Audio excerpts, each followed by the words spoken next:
ಮುಡಾ ಕೇಸಲ್ಲಿ ಸಿಎಂಗೆ clean chit ಅನ್ನ ಕೊಟ್ಟಿದೆ ಲೋಕಾಯುಕ್ತ. ಬಿ ರಿಪೋರ್ಟ್ ಅನ್ನ ಸಲ್ಲಿಕೆ ಮಾಡಿದ್ದಾರೆ ಲೋಕಾಯುಕ್ತ ಪೊಲೀಸರು. ಮೈಸೂರು ಲೋಕಾಯುಕ್ತ ಪೊಲೀಸರಿಂದ ವರದಿ ಕೋರ್ಟಿಗೆ ಸಲ್ಲಿಕೆ ಆಗಿದೆ. ಈ ಹಿಂದಿನಿಂದಲೂ ಕೂಡ ಈ ಬಗ್ಗೆ ಚರ್ಚೆಗಳು ನಡೀತಾ ಇತ್ತು. ವರದಿಯಲ್ಲಿ ಸಾಕ್ಷ್ಯಾಧಾರಗಳ ಕೊರತೆ ಹಿನ್ನೆಲೆಯಲ್ಲಿ ಆರೋಪಿಗಳಿಗೆ ಕ್ಲೀನ್ ಚಿಟ್ ಅನ್ನ ನೀಡಲಾಗಿದೆ ಅಂತ ಅದು ಅಧಿಕೃತ ಆಗಿದೆ. ಇವತ್ತು ಸಾಕ್ಷ್ಯಾಧಾರಗಳ ಕೊರತೆ ಹಿನ್ನೆಲೆಯಲ್ಲಿ ಬಿ ರಿಪೋರ್ಟ್ ಅನ್ನ ಸಲ್ಲಿಕೆ ಮಾಡಲಾಗಿದೆ. ಜನಪ್ರತಿನಿಧಿಗಳ ಕೋರ್ಟ್ಗೆ ಈ ವರದಿಯನ್ನ ಲೋಕಾಯುಕ್ತ ಪೊಲೀಸರು ಸಲ್ಲಿಕೆ ಮಾಡಿದ್ದಾರೆ. 11,000 ಪುಟಗಳ ವರದಿಯನ್ನ ಕೋರ್ಟಿಗೆ ಸಬ್ಮಿಟ್ ಮಾಡಲಾಗಿದೆ. ಒಟ್ಟು 4 ಬ್ಯಾಗ್ಗಳಲ್ಲಿ ಈ ವರದಿಯನ್ನ ಪೊಲೀಸರು ತಂದಿದ್ರು. ಎಸ್ಪಿ ಉದೇಶ್ ನೇತೃತ್ವದಲ್ಲಿ ಕೋರ್ಟಿಗೆ ಈ ವರದಿಯನ್ನ ಸಲ್ಲಿಕೆ ಮಾಡಲಾಗಿದೆ. ನ್ಯಾಯಮೂರ್ತಿಗಳಾಗಿರುವಂತಹ ಸಂತೋಷ್ ಗಜಾನನ ಭಟ್ ಮುಂದೆ ವರದಿಯನ್ನ ಸಲ್ಲಿಕೆ ಮಾಡಿದ್ದಾರೆ. ಈಗ ಆರೋಪ ಇದ್ದಿದ್ದು ಸಿದ್ದರಾಮಯ್ಯ ಮೇಲೆ ತಮ್ಮ ಪ್ರಭಾವವನ್ನ ಬಳಸಿ ತಮ್ಮ ಪತ್ನಿಗೆ ಸೈಟ್ ಅನ್ನ ಅಕ್ರಮವಾಗಿ ಕೊಡಿಸಿದ್ದಾರೆ ಅಂತ ಹೇಳಿ ಆರೋಪಗಳು ಕೇಳಿ ಬಂದಿತ್ತು. ಈ ನಿಟ್ಟಿನಲ್ಲಿ ತನಿಖೆಗೆ ಒಳಪಟ್ಟಿದ್ರು ಸಿದ್ದರಾಮಯ್ಯ.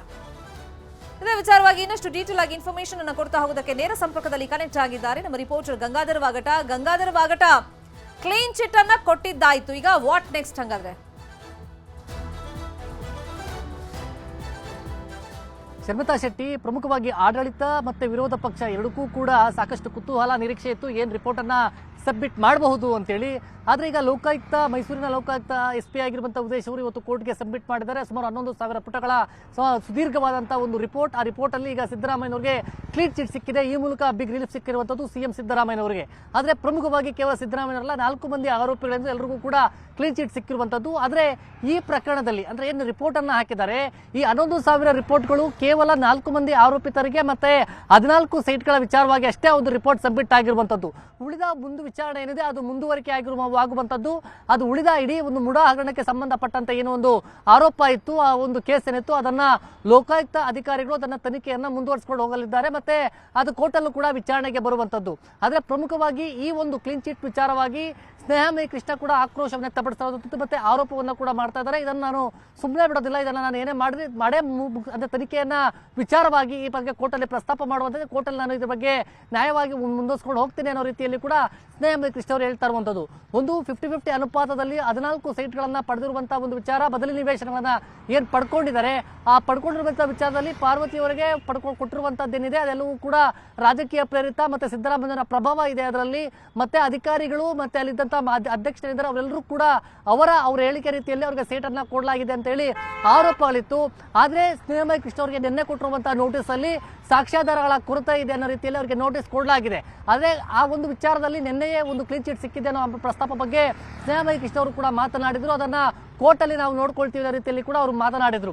ಆದ್ರೆ ಈ ವಿಚಾರಕ್ಕೆ ಸಂಬಂಧಪಟ್ಟಂತೆ ಈಗ ಸಾಕ್ಷ್ಯಾಧಾರಗಳ ಕೊರತೆ ವಿಚಾರವಾಗಿ ಏನ್ ಮಾತನಾಡಿದ್ದಾರೆ, ಸುಮಾರು 50ಕ್ಕೂ ಹೆಚ್ಚು ಮಂದಿಯ ಒಂದು ಸ್ಟೇಟ್ಮೆಂಟ್ ಅನ್ನ ಪಡೆಯಲಾಗಿದೆ. ಯಾರಿಂದ ಯಾರಿಗೆ ಸೈಟ್ ಅಲಾಟ್ ಆಗಿದೆ, ಹೇಗೆ ಸೈಟ್ ಅನ್ನ ಕೊಡಲಾಗಿದೆ, ಮತ್ತೆ ಆ ಸೈಟ್ಗಳನ್ನ ಪಡೆಯುವಂತ ನಿಟ್ಟಿನಲ್ಲಿ ಕಾನೂನು ಪ್ರಕ್ರಿಯೆಗಳು ಯಾವ ರೀತಿ ಇದೆ ಅನ್ನೋ ರೀತಿಯಲ್ಲಿ ಕೂಡ ಆ ಬಗ್ಗೆ ತನಿಖೆಯನ್ನ ಮಾಡಿರುವಂತದ್ದು. ಸಿದ್ದರಾಮಯ್ಯನವರ ಹಾದಿಯಾಗಿ ಸುಮಾರು 50ಕ್ಕೂ ಹೆಚ್ಚು ಮಂದಿಯ ಸ್ಟೇಟ್ಮೆಂಟ್ ಅನ್ನ ಪಡ್ಕೊಂಡು 4 ಬ್ಯಾಗ್ಗಳಲ್ಲಿ ಸುಮಾರು 11,000 ಪುಟಗಳ ಸುದೀರ್ಘವಾದಂತಹ ವರದಿಯನ್ನ ನ್ಯಾಯಮೂರ್ತಿ ಗಜಾನನ ಭಟ್ ಅವರ ಒಂದು ಪೀಠಕ್ಕೆ ಹೊತ್ತು ಸಲ್ಲಿಕೆಯನ್ನ ಮಾಡಿದ್ದಾರೆ. ಆದ್ರೆ ಈ ಒಂದು ಕುತೂಹಲ ಏನಿತ್ತು, ರಾಷ್ಟ್ರ ರಾಜಕಾರಣದಲ್ಲೇ ಸುಮಾರು ಎಲ್ಲದಲ್ಲೂ ಕೂಡ ಕುತೂಹಲ ಇತ್ತು, ಏನೋ ಒಂದು ಸಬ್ಮಿಟ್ ಆಗ್ಬೋದು ರಿಪೋರ್ಟ್ ಅಂತೇಳಿ. ಆ ಒಂದು ರಿಪೋರ್ಟ್ ನ ಒಂದು ವಿಚಾರವಾಗಿ ಇವತ್ತು ತಾರ್ಕಿಕ ಅಂತ್ಯ ಬಂದಿದೆ ಅಂತ ಹೇಳ್ಬೋದು. ಆದ್ರೆ ಈಗ ಸದ್ಯ ಈ ಮೂಲಕವಾಗಿ ಸಿದ್ದರಾಮಯ್ಯವರ ರಾಜಕೀಯ ಹಾದಿ ಇನ್ನಷ್ಟು ಸುಲಭವಾಯಿತು. Sharmita Shetty. Fine, thank you Gangadhar ವಾಗಟ. ಈ ಕ್ಷಣದ ಅಪ್ಡೇಟ್ಸ್ಗೆ. ಮುಡಾ ಕೇಸಲ್ಲಿ ಸಿಎಂಗೆ ಕ್ಲೀನ್ ಚಿಟ್ ಸಿಕ್ಕಿದ್ದಾಗಿದೆ ಲೋಕಾಯುಕ್ತ ಪೊಲೀಸರಿಂದ. ಈಗ ರಾಜಕೀಯ ವಿರೋಧಿಗಳಿಗೆ ಈ ವರದಿಯಿಂದಾಗಿ ಭಾರಿ ಹಿನ್ನಡೆ ಆದಂತಾಯ್ತು. ಪಕ್ಷದಲ್ಲೇ ಸಾಕಷ್ಟು ವಿರೋಧಿಗಳಿದ್ದಾರೆ ಸಿದ್ದರಾಮಯ್ಯ ಅವ್ರಿಗೆ.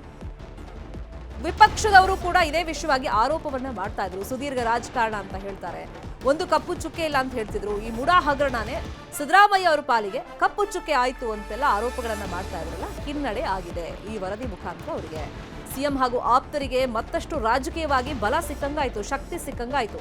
ಹೈಕಮಾಂಡ್ ಮುಂದೆ ಸಿಎಂ ಮತ್ತಷ್ಟು ಸ್ಟ್ರಾಂಗ್ ಆಗೋದಕ್ಕೆ ವರದಿ ಪ್ರಮುಖಾಂಶ ಆಗುತ್ತೆ.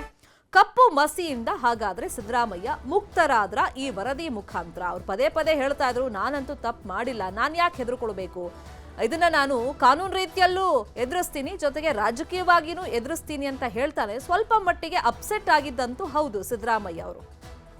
ಬಟ್ ಈಗ ಲೋಕಾಯುಕ್ತ ಪೊಲೀಸರಿಂದಲೇ ಕ್ಲೀನ್ ಚಿಟ್ ಸಿಕ್ಕಿದೆ. ರಾಜಕೀಯವಾಗಿ ಈ ವರದಿ ಶಕ್ತಿ ತುಂಬಿದಂಗಾಯ್ತು. ಸಿಎಂ ಸೇರಿದಂತೆ 4ವರಿಗೆ ಕ್ಲೀನ್ ಚಿಟ್ ವಿಚಾರಕ್ಕೆ ಡಿಸಿಎಂ ಡಿಕೆ ಶಿವಕುಮಾರ್ ಪ್ರತಿಕ್ರಿಯೆ ಕೊಟ್ಟಿದ್ದಾರೆ. ನಾನು ಆರಂಭದಲ್ಲೇ ಹೇಳಿದ್ದೆ ಇದು ರಾಜಕೀಯ ಪ್ರೇರಿತ ಅಂತ.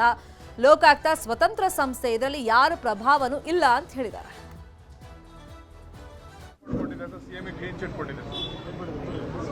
ನೋಡಪ್ಪ, ನಾನು ಪ್ರಾರಂಭದಲ್ಲೇ ಅವರು ಪಾದಯಾತ್ರೆ ಬೆಂಗಳೂರಿಂದ ಮೈಸೂರಿಗೆ ಪಾದಯಾತ್ರೆ ಮಾಡಿದಾಗ BJP ಜನತಾದಳದವರು ಆವತ್ತೇ ನಾನು ಏನು ಹೇಳಬೇಕು ಎಲ್ಲ ಹೇಳಿದ್ದೇನೆ. ಇದು ರಾಜಕೀಯ ಪ್ರೇರಿತ ಅಂತ. ಅವ್ರದ್ದು ಯಾವುದೋ ಸಿಗ್ನೇಚರ್ ಇಲ್ಲದೆ ಹೋದಾಗ, ಅವ್ರಿಗೆ ಯಾವುದೋ ಸಂಬಂಧ ಇಲ್ಲದೆ ಹೋದಾಗ, ಅವ್ರ ಪ್ರಾಪರ್ಟಿಗೆ ಕಳ್ಕೊಂಡವರು ಕ್ಲೈಮ್ ಕೇಳ್ತಾರೆ. ಕ್ಲೈಮ್ ಕೇಳೋದು ನೀವು ಕೇಳ್ತೀರಾ, ನಾನು ಕೇಳ್ತೀರಿ, ಇನ್ನೊಬ್ರು ಕೇಳ್ತಾರೆ. ಅವ್ರು ಕ್ಲೈಮ್ ಕೇಳಿದ್ದಾರೆ, ಅವ್ರು ಕೊಟ್ಟಿದ್ದಾರೆ. ಇಂಥದೇ ಜಾಗದಲ್ಲಿ ಕೊಡಬೇಕು ಅಂತೆಲ್ಲರೂ ಇದೆಯಾ? ಆದರೂ ಅವರು ಒಂದು ರಾಜಕೀಯ ದೃಷ್ಟಿಯಿಂದ ಆಯ್ತಪ್ಪ ಬೇಡ ಅಂದ್ಬಿಟ್ಟು ಅವರು ವಾಪಸ್ ಸರೆಂಡರ್ ಮಾಡಿದ್ದಾರೆ. ಸೊ ಯಾವ್ದಾದ್ರು ಏನಾದ್ರು ಒಂದು ಕೇಸ್ ಆಗಬೇಕಾದ್ರೆ ಏನಾದ್ರು ಎವಿಡೆನ್ಸ್ಗಳಿರಬೇಕು. ಏನು ಎವಿಡೆನ್ಸು? ಯಾವ ಎವಿಡೆನ್ಸು ಇಲ್ಲ ಇಲ್ಲಿ. ಸೊ ಲೋಕಾಯುಕ್ತ ಅವ್ರ ಡ್ಯೂಟಿ ಅವ್ರು ಮಾಡಿದ್ದಾರೆ. ಏನಾದ್ರು ಅವ್ರು ಫೈಟ್ ಮಾಡ್ಕೊಳ್ಳಿ. ಇಟ್ ಈಸ್ ಫುಲ್ಲಿ ಏನು ನಮಗೇನು ಗೊತ್ತಿಲ್ವಾ? ಡೆಲ್ಲಿಯಿಂದ ಕರ್ಕೊಬಂದು ಲಾಯರ್ಗಳನ್ನ ಆರ್ಗ್ಯುಮೆಂಟ್ ಮಾಡಿಸೋದು. ದಿಸ್ ಪ್ಯೂರ್ಲಿ BJP ಜನತಾದಳದ ಪೊಲಿಟಿಕಲ್ ಪ್ಲಾಟ್. ಸೊ ಜಾಸ್ತಿ ದಿನ ಇದು ನಡೆಯಲ್ಲ ಅಷ್ಟೇ. ಮುಡಾ ಹಗರಣದಲ್ಲಿ ಸಿಎಂಗೆ ಕ್ಲೀನ್ ಚಿಟ್ ಸಿಕ್ಕಿರೋ ಬಗ್ಗೆ ಕಾಂಗ್ರೆಸ್ ನಾಯಕರು ಸಮರ್ಥನೆಯನ್ನ ಮಾಡ್ಕೊಳ್ತಾ ಇದ್ದಾರೆ. ವಿಧಾನಸೌಧದಲ್ಲಿ ಸಚಿವ ಚೆಲುವರಾಯಸ್ವಾಮಿ ಮಾತನಾಡಿ, ನಮ್ಗೆ ಗೊತ್ತಿರೋ ಸತ್ಯ, ತಪ್ಪೇನೂ ಆಗಿಲ್ಲ, ಮುಖ್ಯಮಂತ್ರಿಗಳು ಅಧಿಕಾರದಲ್ಲಿ ಇದ್ದಾಗ ಮಾಡಿಸಿಲ್ಲ, ಇದು ಬಿಜೆಪಿ ಸರ್ಕಾರದಲ್ಲಿ ತಪ್ಪಾಗಿರುವುದು ಅಂತ ಹೇಳಿದ್ದಾರೆ. ಇನ್ನು ಚಿಕ್ಕಬಳ್ಳಾಪುರದಲ್ಲಿ ಶಾಸಕ ಪ್ರದೀಪ್ ಈಶ್ವರ್ ಮಾತನಾಡಿ, ಸಿಎಂ ಯಾವುದೇ ತಪ್ಪು ಮಾಡಿಲ್ಲ ಅಂತ ಹೇಳಿದ್ದಾರೆ. ನಮಗೆ ಗೊತ್ತಿರೋ ಸತ್ಯ, ತಪ್ಪೇನೂ ಆಗಿಲ್ಲ, ಮುಖ್ಯಮಂತ್ರಿಯವರು ಅಧಿಕಾರದಲ್ಲಿ ಇದ್ದಾಗ ಮಾಡಿಸಿಲ್ಲ, ಮುಖ್ಯಮಂತ್ರಿಯಿಂದ ಯಾವುದೇ ಪತ್ರ ಹೋಗಿಲ್ಲ, ಅವ್ರು ಯಾರಿಗೂ ರೆಕಮೆಂಡ್ ಮಾಡಿಲ್ಲ. ಯೂಶುವಲ್ ಕೋರ್ಸಲ್ಲಿ ಅವ್ರಿಗೆ ಆಸ್ತಿನ ಪರ್ಯಾಯವಾಗಿ ಕೊಡುವಂಥದ್ದು ಹಲವಾರು ಜನಕ್ಕೆ ಕೊಟ್ಟವ್ರೆ. ಅದರಂತೆ ಇವ್ರಿಗೂ ಕೊಟ್ಬಿಟ್ಟಿದ್ದಾರೆ. ಅವರು ಬೇರೆಯವ್ರಿಗೆಲ್ಲ ಕೊಟ್ಟಿರೋದನ್ನ ಇವ್ರಿಗೆ ಕೊಟ್ಟಿಲ್ಲ ಅಂದರೆ ತಪ್ಪಾಗುತ್ತೆ ಅನ್ನೋ ಕಾರಣಕ್ಕೆ ಅವ್ರು ಕೊಟ್ಟಿದ್ದಾರೆ. ಇದು ತಪ್ಪಾಗಿರೋದು BJPಯ ಸರ್ಕಾರದಲ್ಲಿ, BJPಯ ನಾಮಿನೇಟೆಡ್ ಮಾಡಿರೋ ಅಧ್ಯಕ್ಷರ ಕಾಲದಲ್ಲಿ ಆಗಿರೋದು. ಕ್ರಮ ಆದರೆ ಅವ್ರ ಮೇಲೆ ಆಗಬೇಕಾಗಿತ್ತು. ಬಟ್ ದುರಂತಗಳು ಕೆಲವೊಮ್ಮೆ ತಡಿಲಾರ್ದಲೇ ಈ ಥರದ ಟೀಕೆ ಟಿಪ್ಪಣಿನ ಮಾಡಿದ್ರು. ಇಲ್ಲಿನ ಪಾದಯಾತ್ರೆನೂ ಮಾಡಿದ್ರು. ಆ ಜವಾಬ್ದಾರಿ ಯಾರು ತಗೋಬೇಕು? ಜನತಾದಳದವರು, BJPಯವ್ರು ತಗೋಬೇಕು. ಒಂದು ಕಡೆ CBI ಬೇಕು ಅಂತ ಕೋರ್ಟ್ಗೆ ಹಾಕ್ಸಿದ್ರು. ಅದನ್ನು ಅವಶ್ಯಕತೆ ಇಲ್ಲ, ಒಂದು ಏಜೆನ್ಸಿ ಮಾಡ್ತಾ ಇರೋದ್ರಿಂದ ಅಂತ ವಾಪಸ್ ಹಾಕಿದ್ದಾರೆ. ಮತ್ತೊಂದು ಕಡೆ ಯಾವುದೂ ಇವ್ರದ್ದು ಇಲ್ಲಿ ಇಂಪ್ಲೂಯೆನ್ಸ್ ಕಾಣ್ತಾ ಇಲ್ಲ ಅಂತೇಳಿ ಲೋಕಾಯುಕ್ತ ಪೊಲೀಸು ವರದಿ ಕೊಟ್ಟಿದ್ದಾರೆ. ಇಷ್ಟೆಲ್ಲ ಆದಮೇಲೆ ಬಹುಶಃ ಇದರ ಹೊಣೆನ ಇವರೇ ಹೊರಬೇಕಾಗುತ್ತೆ, BJP ಜನತಾದಳ.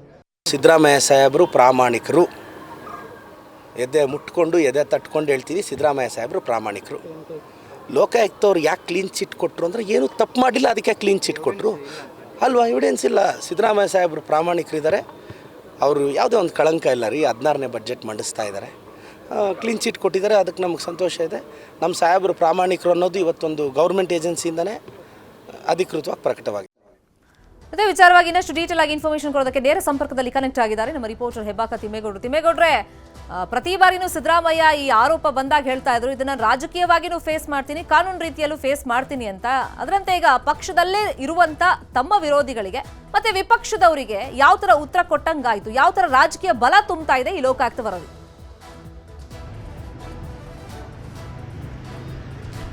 ನಾನು ಕಳಂಕರಹಿತ ರಾಜಕಾರಣಿ, ನಾನು ಯಾವುದೇ ರೀತಿಯಾದಂಥ ಭ್ರಷ್ಟಾಚಾರ ಮಾಡಿಲ್ಲ ಅನ್ನುವಂಥ ಒಂದು ಸಂದೇಶವನ್ನು ಮುಖ್ಯಮಂತ್ರಿ ಸಿದ್ದರಾಮಯ್ಯರು ಈ ಕೋರ್ಟ್ ತೀರ್ಪಿನ ಮೂಲಕ ರವಾನೆ ಮಾಡಿಸಿರುವಂಥದ್ದು. ಯಾಕಂತ ಹೇಳಿದ್ರೆ ಅಂದರೆ ಕೋರ್ಟ್ ತೀರ್ಪು ಕೊಟ್ಟಿರ್ತಕ್ಕಂಥದ್ದು ಎಲ್ಲ ಒಂದು ಕಡೆಗೆ CM ಸಿದ್ದರಾಮಯ್ಯನವ್ರಿಗೆ ಒಂದು ರೀತಿ 5 ವರ್ಷಗಳ ಕಾಲ ಅಧಿಕಾರಾವಧಿಯಲ್ಲಿ ಮುಂದುವರಿಬೇಕು ಅನ್ನುವಂಥ ಒಂದು ಬಯಕೆಗೆ, ಮತ್ತೊಂದು ಕಡೆಗೆ ಅವರ ಒಂದು ಬೆಂಬಲಿಗರ ಒಂದು ಆಂತರಿಕ ಹೋರಾಟಕ್ಕೆ ಎಲ್ಲ ಒಂದು ಕಡೆಗೆ ಒಂದು ರೀತಿ ಬಲ ತುಂಬಿರ್ತಕ್ಕಂಥದ್ದು. ಯಾಕಂತ ಹೇಳಿದ್ರೆ 2.5 ವರ್ಷಗಳ ಕಾಲ CM ಸಿದ್ದರಾಮಯ್ಯನವರು ಅಧಿಕಾರವನ್ನು ತ್ಯಾಗ ಮಾಡಬೇಕಾಗುತ್ತೆ ಅನ್ನುವಂಥ ಒಂದು ಚರ್ಚೆ, ಮತ್ತೊಂದು ಕಡೆಯಾಗಿ KPCC ಅಧ್ಯಕ್ಷರ ಬದಲಾವಣೆ ಆಗಬೇಕು ಅನ್ನುವಂಥ ನಿಟ್ಟಲ್ಲಿಯೂ ಕೂಡ ಒಂದು ಹೋರಾಟ ನಡೀತಾ ಇರ್ತಕ್ಕಂಥದ್ದು. ಈ ಎಲ್ಲ ಬೆಳವಣಿಗೆಗಳ ನಡುವೆ ಇದೀಗ ಲೋಕಾಯುಕ್ತ ಕ್ಲೀನ್ ಚಿಟ್ ಕೊಟ್ಟಿರ್ತಕ್ಕಂಥದ್ದು. ಸಿಎಂ ಸಿದ್ದರಾಮಯ್ಯ ಸೇರಿದಂತೆ ಸಿಎಂ ಸಿದ್ದರಾಮಯ್ಯನವರ ಬೆಂಬಲಿಗರ ಒಂದು ಆಪ್ತ ಸಚಿವರ ಹೋರಾಟಕ್ಕೆ ಒಂದು ರೀತಿ ಮತ್ತಷ್ಟು ಪುಷ್ಟಿ ನೀಡಿರ್ತಕ್ಕಂಥದ್ದು. ಸೊ ಈ ಮೂಲಕವಾಗಿ ಎಲ್ಲವೊಂದು ಕಡೆಯಾಗಿ ಕೆಪಿಸಿಸಿ ಅಧ್ಯಕ್ಷರ ಬದಲಾವಣೆ ಕುರಿತಂಥ ಒಂದು ಚರ್ಚೆಯನ್ನು, ಹೋರಾಟವನ್ನು ಮತ್ತಷ್ಟು ತೀವ್ರಗೊಳಿಸುವಂಥ ಒಂದು ನಿಟ್ಟಲ್ಲಿ ಸಿಎಂ ಆಪ್ತರು ಮುಂದಾಗಿದ್ದರೆ, ಮತ್ತೊಂದು ಕಡೆಗೆ 5 ವರ್ಷಗಳ ಕಾಲ ನಾನೇ ಮುಂದುವರಿತೀನಿ, ಯಾವುದೇ ಕಾರಣಕ್ಕೂ ಕೂಡ ನಾನು ಅಧಿಕಾರವನ್ನು ತ್ಯಾಗ ಮಾಡೋದಿಲ್ಲ ಅನ್ನುವಂಥ ಒಂದು ಬೇಡಿಕೆಯನ್ನು ಕೂಡ ಹೈಕಮಾಂಡ್ ಮುಂದಿಡೋದಕ್ಕೆ ಸಿಎಂ ಸಿದ್ದರಾಮಯ್ಯನವರು ಮುಂದಾಗಿದ್ದಾರೆ ಅಂಥದ್ದೊಂದು ಚಿಂತನೆಯನ್ನು ನಡೆಸಿದ್ದಾರೆ ಅನ್ನುವಂಥ ಒಂದು ಚರ್ಚೆಯೂ ಕೂಡ ಕೇಳಿಬಂದಿರ್ತಕ್ಕಂಥದ್ದು. ಯಾಕಂತ ಹೇಳಿದ್ರೆ ಏನು 2.5 ವರ್ಷಗಳ ಕಾಲ ಅಧಿಕಾರವನ್ನು ತ್ಯಾಗ ಮಾಡಿದ್ರೆ ಎಲ್ಲೊಂದು ಕಡೆಗೆ ಸಿಎಂ ಸಿದ್ದರಾಮಯ್ಯನವರ ಬೆಂಬಲಿಗರಿಗೆ ಎಲ್ಲೊಂದು ಕಡೆಗೆ ಹಿನ್ನಡೆ ಆಗ್ಬೋದು, ಮತ್ತೊಂದು ಕಡೆಗೆ ತಮಗೆ ಹಿನ್ನಡೆ ಆಗ್ಬೋದು ಅನ್ನುವಂಥ ಒಂದು ಆತಂಕವೂ ಕೂಡ ಎಲ್ಲೊಂದು ಕಡೆಯಾಗಿ ಸಿಎಂ ಸಿದ್ದರಾಮಯ್ಯನವರ ಆಪ್ತರಿಗೆ ಇದ್ದಂತೆ ಕಾಣಿಸ್ತಾ ಇದೆ.